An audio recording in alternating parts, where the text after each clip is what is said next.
This book is called The True Story of the Three Little Pigs by A. Wolfe, as told to John Sciezka, illustrated by Lane Smith.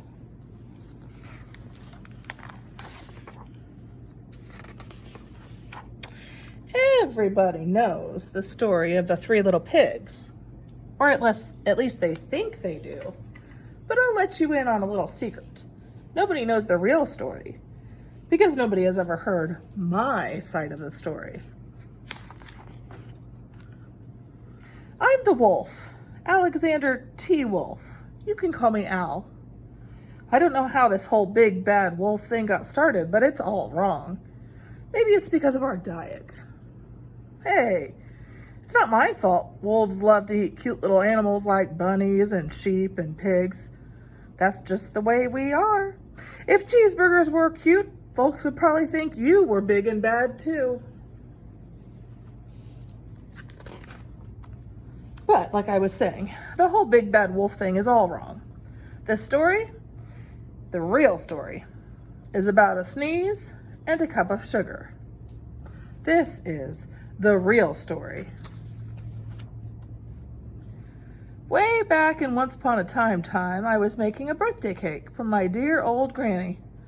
I had a terrible sneezing cold. I ran out of sugar.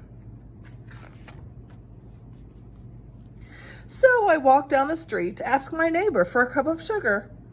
Now, this neighbor was a pig, and he wasn't too bright either. He had built his whole house out of straw. Can you believe it? I mean, who in his right mind would build a house of straw? So, of course, the minute I knocked on the door, it fell right in. I didn't want to just walk into someone else's house, so I called, little pig, are you in?" No answer. I was just about to go home without the cup of sugar for my dear old granny's birthday cake. That's when my nose started to itch. I felt a sneeze coming on. Well, I huffed and I snuffed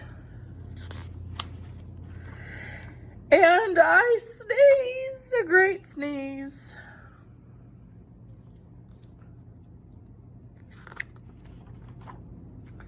And you know what? That whole darn straw house fell down.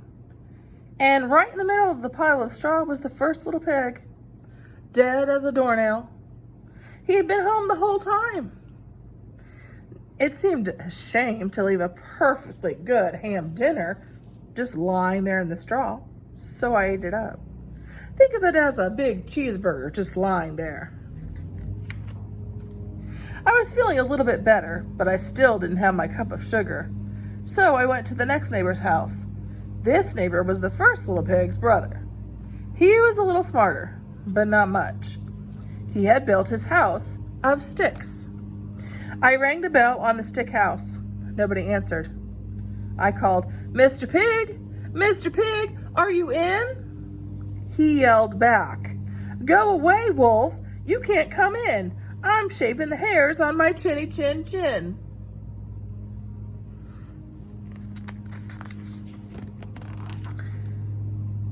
I had just grabbed the doorknob when I felt another sneeze coming on.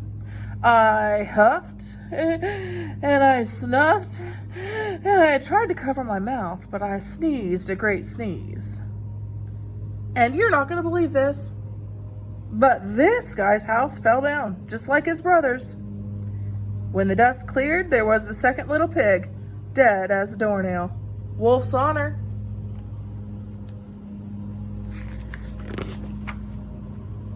Now you know food will spoil if you just leave it out in the open, so I did the only thing there was to do.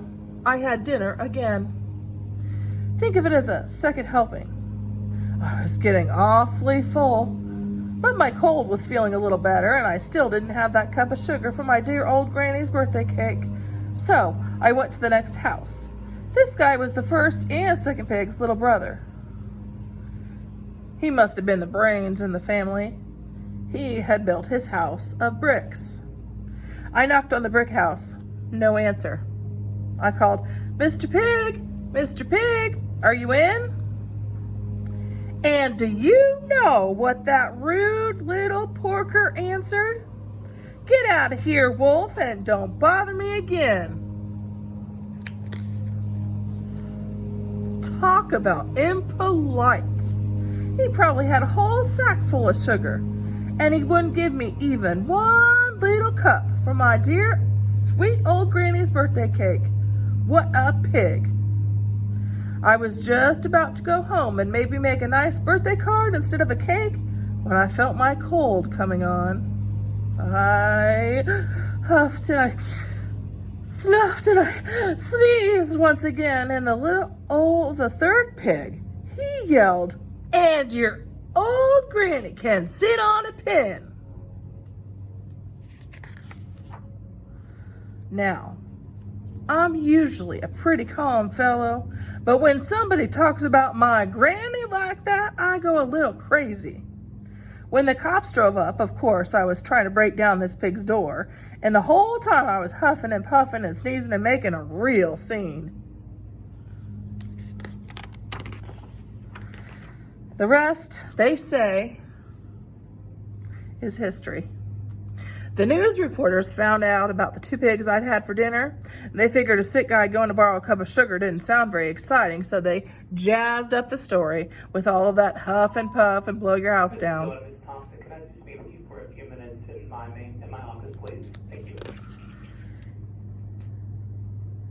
And they made me the big bad wolf. That's it. The real story. I was framed. But maybe you could loan me a cup of sugar.